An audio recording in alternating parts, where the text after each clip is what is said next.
Kenny, manta na. Meron na po sa buo.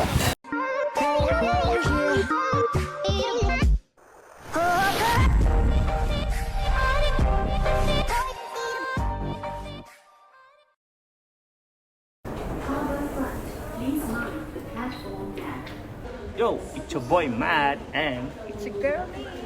papunta tayo ngayon sa papunta namin Ayam Peñen dito sa Singapore. Samahan nyo kami. Let's go! Saan yun? Dito yun sa Harbourfront. Harbourfront.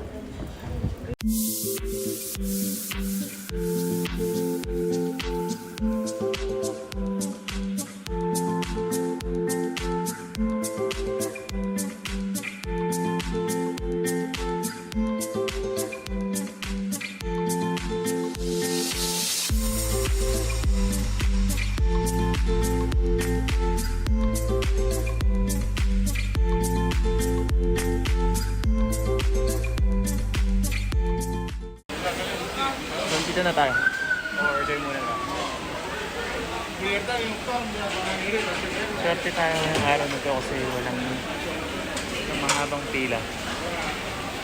But Normally usually, mga Babs at Tars, yung pila maabot hanggang dun sa pavement, dun sa dinadaanan ng mga tao.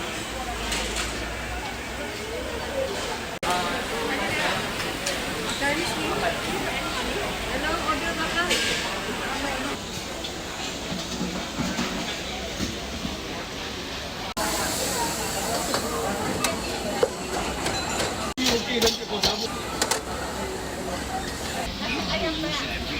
Turai. Wan, makan Ayam penyet lagi satu. Kakak, order gak? So mga box and bars, nag-order na kami ng paborito namin, nasi ayam penyet.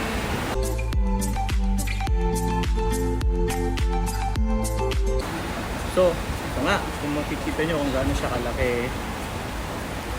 Thai part. Lahat ng ordering nyo dito ay Thai part. Hindi sila nagsaserve ng wings or legs. Yep. Makikita nyo Oh, talaga. this is Thai part. And Oh, lahat Thai part. Kita nyo yung kung gaano karami yung sambal. Meron din siyang, kikita ba sa video? Yep. Meron din siyang may tinatawag silang tempe or fermented soybean cake. Meron may ano rin siya, merong fried tofu, veggie, Tsaka gulay-gulay, sambal. lettuce. Ako may repolyo rin po, ng konting repolyo sa baba. Tsaka yung paborito ng sambal. At ang maanghang na sambal, spicy and hot. Parang ako. Paano masabi?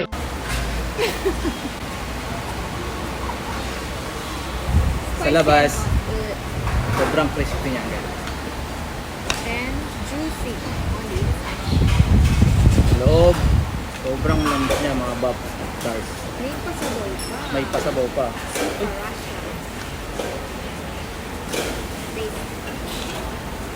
So, hey Kenny, manta na. Marimlada itong sabaw. Meron na po sa buo.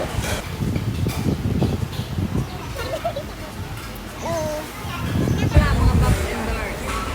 Paborito namin. Ayun, bago namin makalimutan, yung paborito namin ipareha na inumin dito, sugar cane, tsaka pechino ice. Marimlada sabaw. Kaya mo.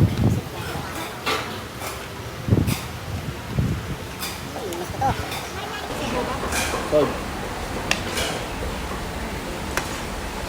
Eat. Paano mouse games? Solid. Ito, crumb. Crumb daw eh. Di ko alam kung egg crumbs ba yan or kung anong crumbs. Basta crumbs. This is so Alam ko lang eh. Fried Sarap tofu, ng culture siya.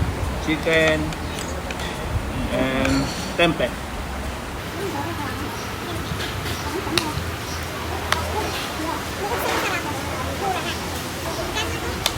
$5. Yung ibang description, ilalagay na lang namin sa or yung mga ibang details, ilalagay na lang namin sa description box. At kung paano papunta dito, yung direction. Shout out nga pala sa mga ating parasya namin dyan. Aileen and Saka yung mga kapatid natin sa Gulf Skate Crew. Ito yung tinatawag namin GSC meal. After namin mag-skate or mag-longboard sa kabilang hill dito.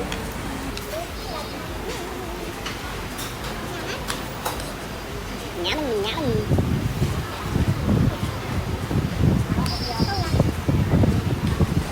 Ano mo naman yan? Kalahati, puti, kalahati. Kulay ko, orange. Pero, yung lasa niya parang milk tea na rin siya. Kasi nga, te, chino, 10 minutes. te, ate. Up. Femin, tea. Chino, singket, chino.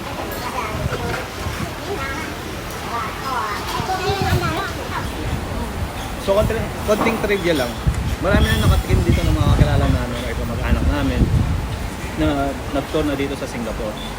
Kadalasan dito namin sila dinadala.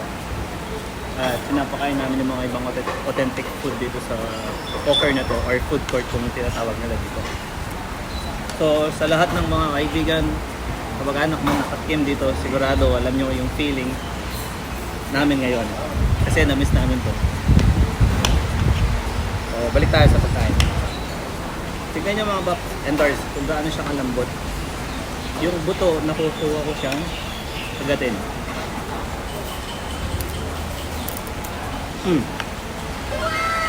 Ayan.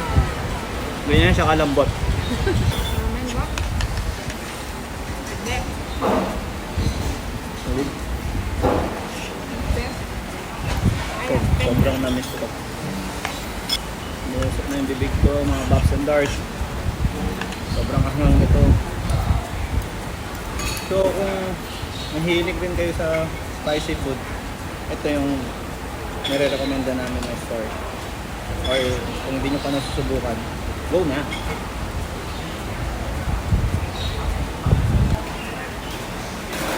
Sa mga box and darts namin na nasa Singapore, comment Ah. kayo kung saan yung pinaka-paborito ng kanyang penya.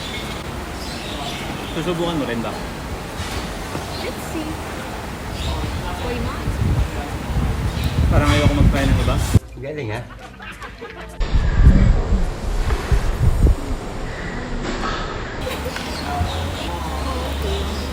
Ito yung nagustuhan namin dito. Isang, ano ba yung tawag mo? Isang cut mo lang or turok mo sa manok eh, bumabaon talaga yung kutsara at tinidor mo, sobrang lambot. At makikita mo talaga doon sa top niya, makikita. Malalaman mo talaga na legit to. Yung signature ng ayam peñat na may fried tofu, tsaka tempe. At sambal, ito nga, lettuce. May ano to may repolyo, siguro nakalimutan yung lagyan. Kasi normally sa iba, ang nilalagay nila pepino or yung kamatis. Yung tawag doon, yung fish crackers ba yun? Yung parang fish crackers sa Pinas, yung lalaki. Hindi ko alam tawag doon kasi di ko na-try. Nakikita ko lang. Sol. Abangan niyo mga Bops and Dars kung paano ko ubusin itong manok na ito. Simut-sarap to siguro. Kawawa. Kung pwede lang magsalita itong manok na to, kung nakakapagsalita lang siya. Sabihin niya, tama na! Tigilan mo na ako. Kuya, wag po! Ginagawa mo. Sulit na sulit. $5 sa kanya. Diba? So guys, ano? Ayan.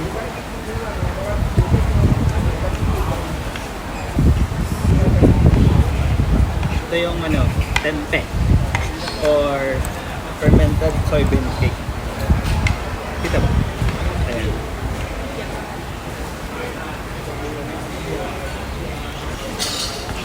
Ah. Sarap. Nauli. Nakakaantok ng sobrang busog. Yung chicken guys, ganito siya kalaki. Ito, kung kikita mo tong kamay na to, ayan. Ganyan siya kalaki. Ito yung chicken thigh part nyo. Kanina, nasabi ko, pagdating namin doon, nag-report kami ng order. Sabi ko, swerte kami kasi dumating kami ng 1:30, almost 1:30 na. Pero pag-order namin, may tatlo na nasa likuran namin. Tatlong nag-video ako, nasa 10 na sila, yung nakapila, 10 tao na yung nakapila. Para sa amin, di pa namin nakita na bakante yun eh. Lagi sila, sobrang, yung sabi, 8, kahit 8 for lunch or late na para sa dinner. Non-stop pa rin yung pila nila guys. Minsan nga. 7. 7, maubusan tayo. Kapag after work, diretso dito, 7 PM pa lang, ubus na. Ito yung Bob's and Doors. Kumbaga sa atin na yung mga para sa na store or botohan sa atin na alam mo yun, mura pero sulit. Legit. Kung pasok sa budget na ano. So, kaya dito rin namin dinadala yung mga kaibigan namin nagtuturo. Yun nga, sabi ni Arnie, Ang sarap na. at nakakitid pa kami. Super masarap. Natural lang naman yun eh, yung pagpupunta ka sa isang bansa, tuturo ka. Ano yung unang hahanapin mo sa pagkain nila? Siyempre, yung authentic food, di ba? Hindi ka laging sinasabi ng mga tao or mga pinag, punta tayo sa Singapore, punta tayo sa Thailand, punta tayo sa Malaysia. Hahanapin nila yung street food, authentic food, kaya. Ito yan. So kapag dinala namin sila sa mall, medyo may ano na yung lasa. Masarap din naman. Kung wala ka lang ng ibang no choice, sa mall ka na lang. Pero hindi mo nakukuha yung lasang legit, para siya legit. Kaya may nakapila pa oh. Hindi ko lang alam kung nakikita sa video, pero may nakapila pa ng 3 tao. Ito yung sinasabi ko mga Bob's and Doors. Kawawa sa akin tong chicken. Oh no! Yummy. Ganyan siya kalabot, Bob's and Doors. Nadudurot ko siya gamit yung ngipin ko.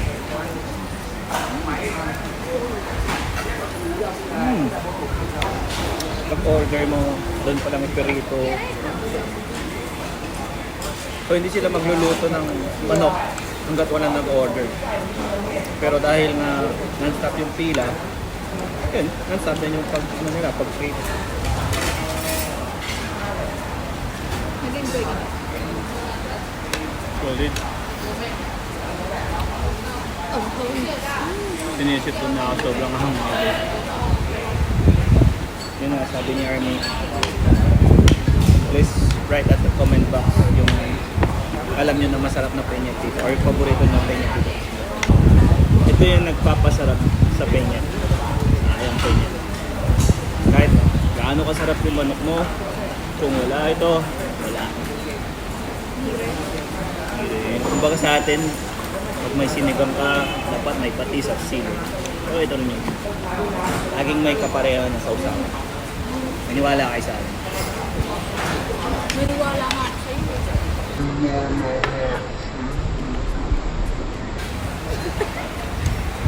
So, Nakikita mo sa atin talaga kung sino yung patay ko. Tingnan mo yung sobrang. patay gutom, pero Yung nauna ako matapos. buto na lang talaga yung mga tip. Kasi gutom. Natira, ito yung mga hindi mo talaga makakain. Yung kay Army, Kakainin niya pa yan. hindi ako na nagyaw. Hindi nga! Pero sayang eh. Kunin na natin. Sayang. Ganyan kami. Ang dami ko. Ayun ang laman nito. Yan yung masarap po. Diba? Alam niyo yan. Like, Panalo to. Pwede naman magkamay dito na iyan naman. Ngayon lang hindi. Kasi nandyan kayo. O boss, so, paano? Dito na natin kakaputin? Pakusog.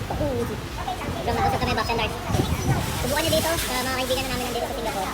Madali lang naman kapag ano, yung dito, kapunta dito. May bus, tren. Lalo na may bus interchange dito sa kabilang gilid.